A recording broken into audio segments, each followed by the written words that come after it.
Conectas Podcast.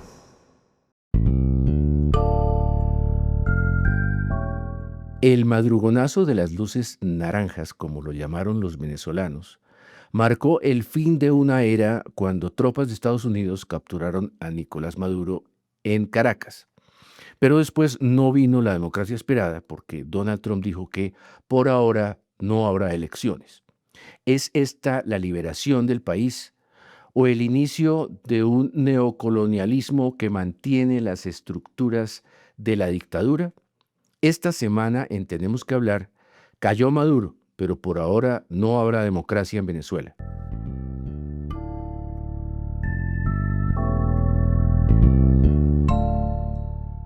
Hola, soy Mauricio Sáenz y les doy la bienvenida a un nuevo episodio de este podcast semanal en el que abordamos diversos temas de América Latina porque tenemos que hablar. Conectas Podcast presenta Tenemos que hablar. El análisis semanal para comprender la actualidad de América Latina, Realizado por la mesa editorial de Conectas, la plataforma periodística con miembros en 19 países de la región. Cuando Estados Unidos capturó a Nicolás Maduro, todos pensamos que regresaba la democracia a Venezuela. Pero luego Donald Trump le entregó la transición a Delcy Rodríguez, justamente la vicepresidenta del mismo régimen ilegítimo, y todo el mundo quedó atónito. Para intentar dar respuestas a esta contradicción estamos hoy con Carlos Eduardo Huertas, el líder de la mesa editorial de Conectas. Bienvenido, Carlos. Hola Mauricio y un saludo a toda la audiencia de Conectas. El trabajo de análisis de Conectas siempre es colectivo, pero es la primera vez que participas en el podcast como director. Sí, es un momento de gran relevancia y de preocupación para la región y seguramente vamos a tener muchos episodios a partir de lo que significa este nuevo intervencionismo del gobierno de Estados Unidos en la región. Sin duda estamos frente a un escenario lleno de sombras e incertidumbres. Como sabes, en Conectas desde hace muchos años, casi desde el origen de Conectas, venimos trabajando con los periodistas de Venezuela, con aliados de Venezuela, con la información de Venezuela, por la relevancia que tiene este país en el contexto regional e incluso en el contexto geopolítico. Y en este primer análisis de 2026 queremos enfocarnos en el papel de la oposición democrática y qué posibilidades reales tienen para dejar atrás la dictadura.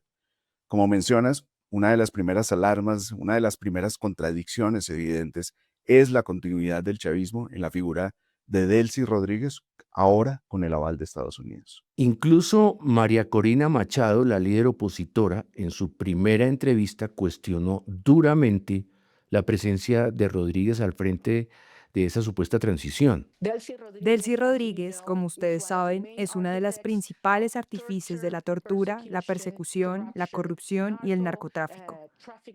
Es la principal aliada y enlace con Rusia, China e Irán.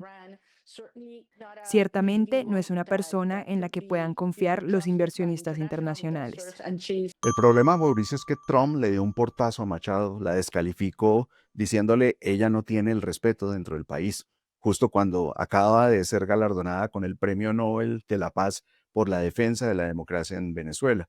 Pero hasta el momento de esta conversación no hay una evidencia concreta que apunte a que los bombazos estadounidenses están buscando la democracia en Venezuela. Todo lo contrario. Por ejemplo, para Rodrigo Uprimi, con quien hablamos, él es un investigador senior y exdirector de la Organización Colombiana de Justicia, el gobierno de Trump lo que quiere es instalar en Venezuela un gobierno que le dé seguridad solamente a los intereses geopolíticos de Estados Unidos. Se supone que por allá en los años 40 le preguntaron a Franklin Delano Roosevelt que cómo Estados Unidos era capaz de eh, apoyar a Somoza, que estaba dictador en Nicaragua, eh, y si era un hijo de puta.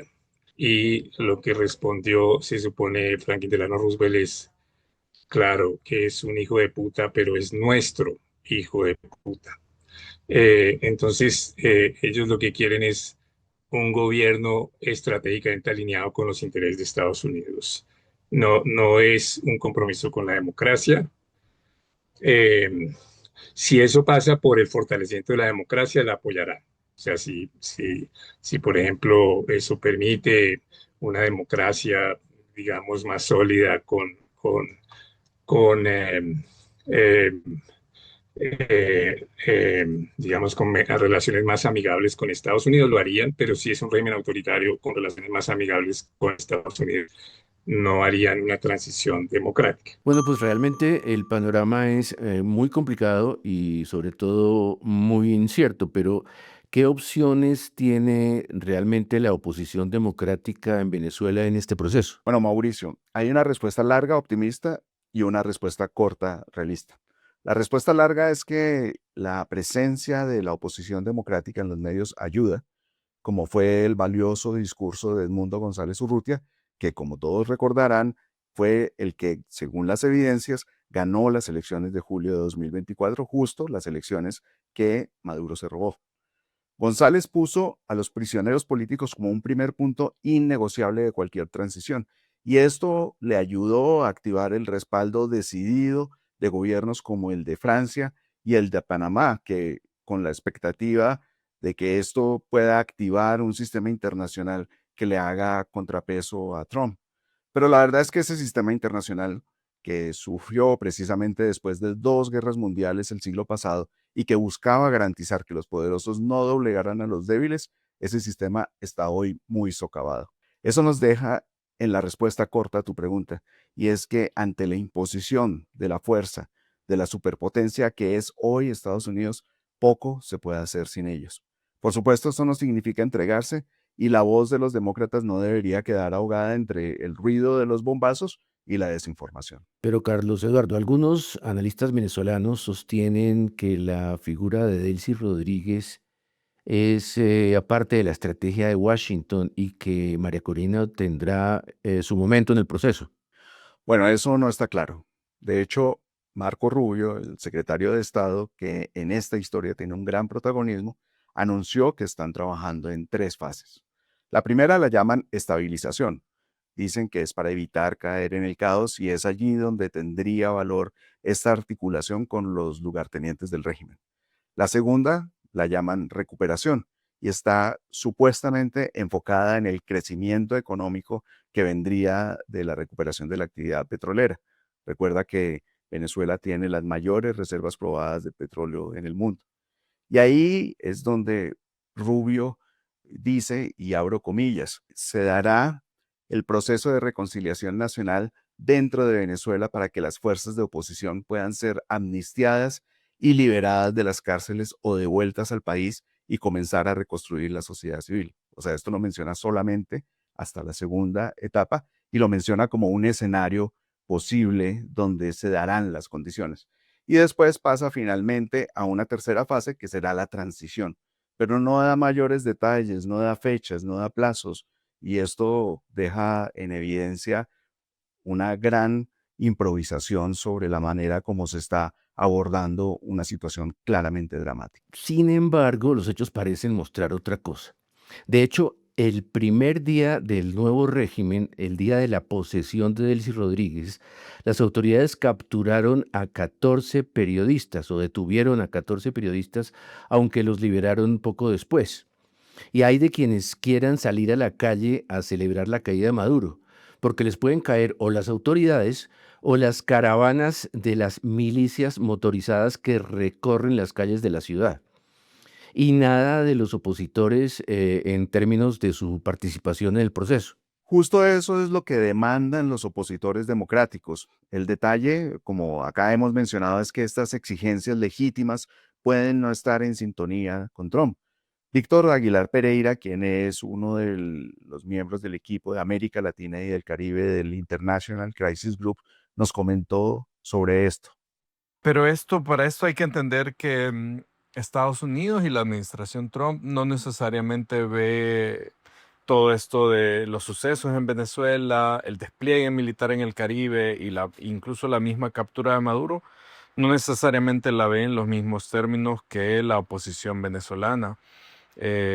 Para Trump, lo principal es proyectar un poder aplastante de Estados Unidos en la región, reafirmarse como la potencia dominante en el hemisferio y demostrar que no está dispuesto a permitir que otros poderes como China, por ejemplo, le disputen esa posición. El tema de un cambio de gobierno en Venezuela o de una transición democrática tal vez está en la mente Tal vez sigue estando en la mente de algunos miembros de la administración como Marco Rubio, el secretario de Estado, pero claramente no es el principal. No, Trump ya dijo que no habrá elecciones por ahora. Justamente esa frase por ahora fue la misma que usó Hugo Chávez cuando fracasó en su primer golpe de Estado. Y hoy los venezolanos no tienen nada que ganar, pues quedaron en una especie de sánduche entre una dictadura que permanece y un poder imperial que solamente está interesado en llevarse su botín, como quedó claro con los 50 millones de barriles de petróleo que anunció Trump la semana pasada. Mira, no es solo la pérdida para los venezolanos, es una pérdida para el mundo entero, Mauricio. Todos los expertos son muy enfáticos sobre esto. Hasta el día de hoy, las acciones de Estados Unidos son solamente una muestra de poder.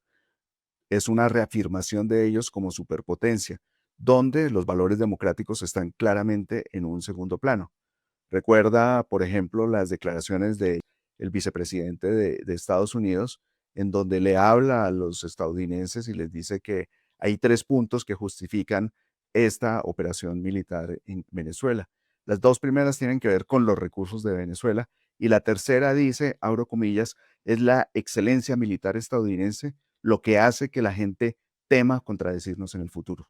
Una de las mejores maneras de mantener la paz es dejar claro que se lleva una espada muy poderosa y que si alguna vez se necesita, se usará. Y eso es precisamente lo que la democracia busca contrarrestar, que no hayan sociedades atemorizadas, sociedades oprimidas y sin libertad. Y además, pues la realidad es que estamos viviendo épocas muy preocupantes. Gracias, Carlos, por este análisis. Bueno, fue un gusto, Mauricio. Y a quienes nos escuchan, los esperamos la próxima semana en un nuevo episodio de este podcast semanal de Conectas, porque tenemos que hablar. Para conocer a profundidad más contenidos de análisis sobre las Américas, visítanos en www.conectas.org. Escúchanos cada semana en Spotify, YouTube, Apple y Google Podcasts. Activa las notificaciones y déjanos tus comentarios porque en Latinoamérica tenemos que hablar.